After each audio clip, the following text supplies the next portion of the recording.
Swamiji, you didn't look like what you're looking now. Yeah. You know, when the first time I opened, that's the first time I ever saw anything with open eye.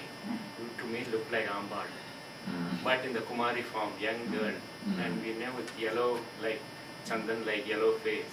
So next time, like Murugan, but you were looking like a baby, not like what you are. That is what you will see, the form in which you want to see the divine. The Krishna says in Gita, whatever form you may call me, I will come in that form and give you the darshan. That is what he means. Whatever form you want to see, you can see in the master's form. You can have the darshan of your Ishta Devata, your Guru, in the master's form. That is, seeing a master is a fulfillment of your tapas. What for we are doing puja, yagam, yajnam, ritual, all these things. Just to have the darshan of the God. Have the darshan of your Ishta Devata. Have the darshan of your master. When you see an enlightened man, you see them all. So it's a fulfillment of the ultimate thing. That's why in Chidakni Gunda is the ultimate yajna.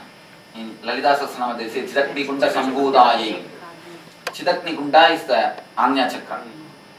Doing meditation on the third eye is the ultimate yagam. Ultimate homa.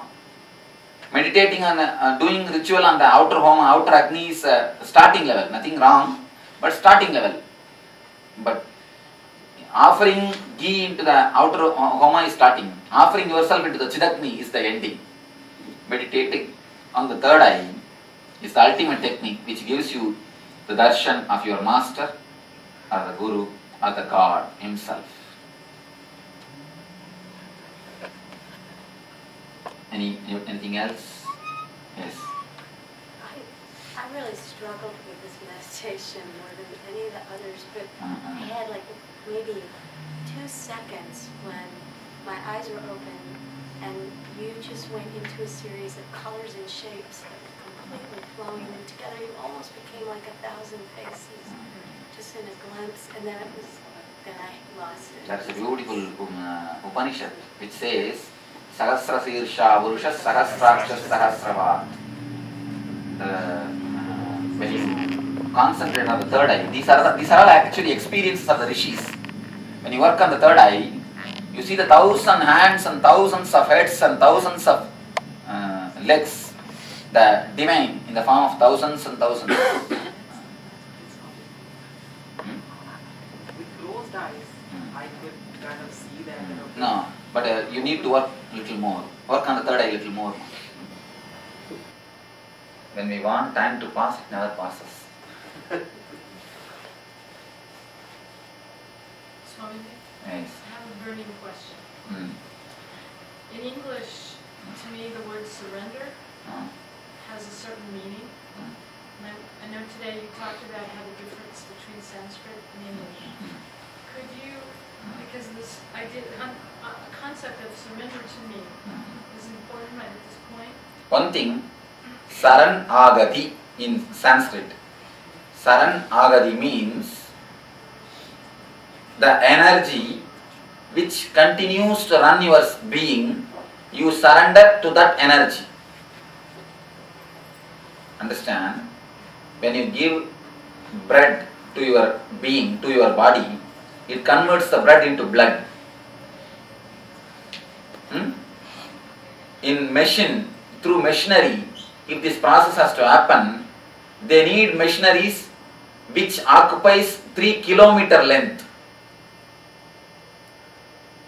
The science says, to convert a piece of bread into blood, if they have to do mechanically, it needs the machineries which occupies the place of 3 square kilometers.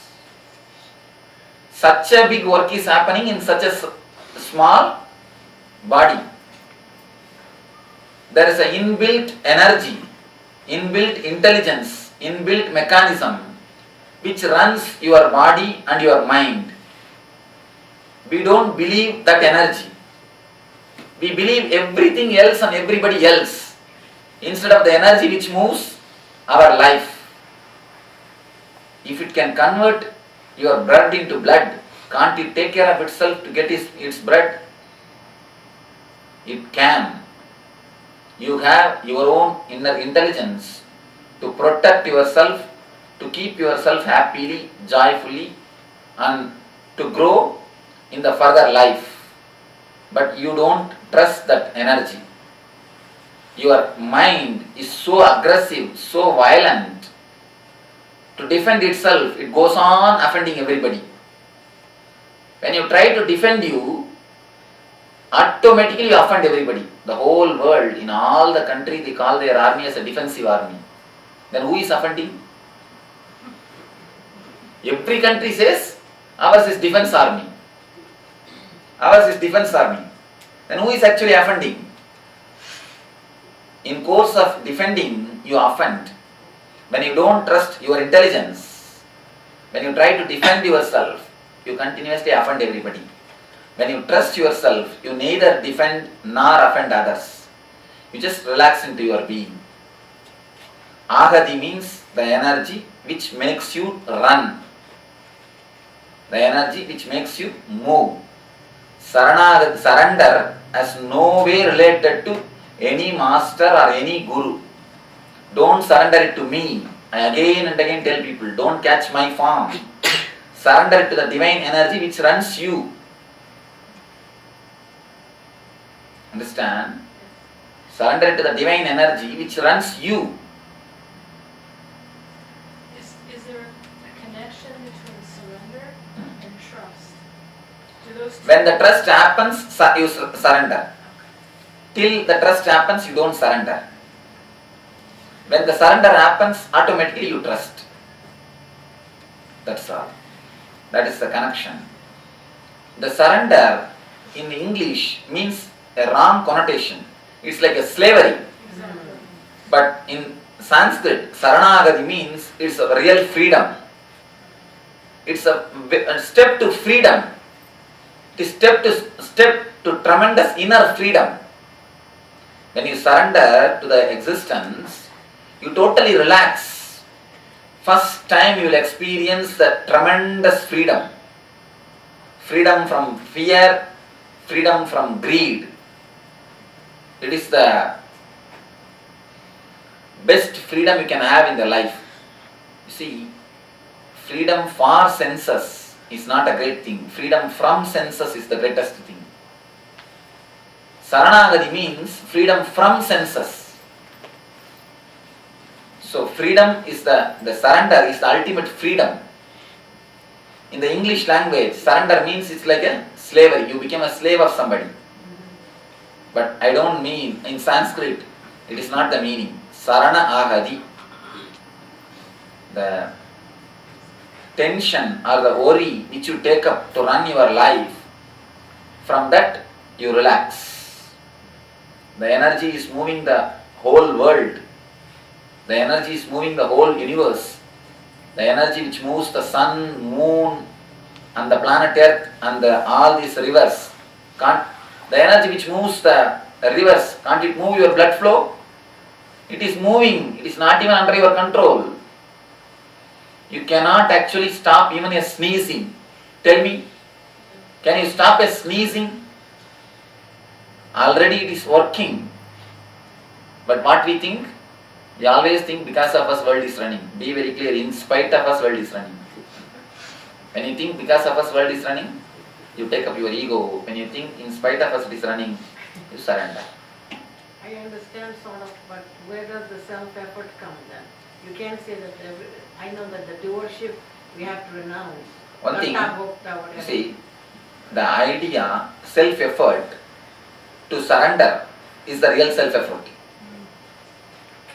Now, for a long time, anything means you need to put your self-effort.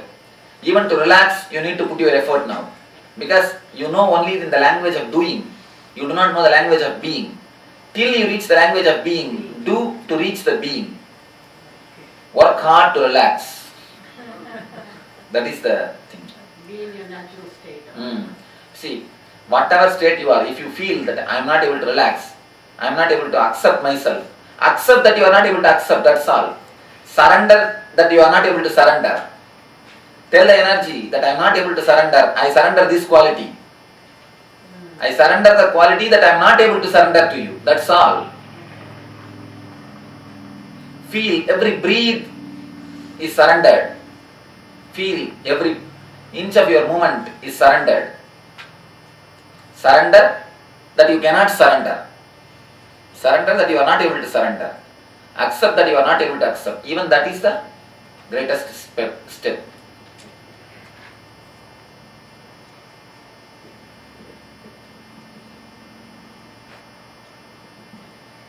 You said freedom from senses.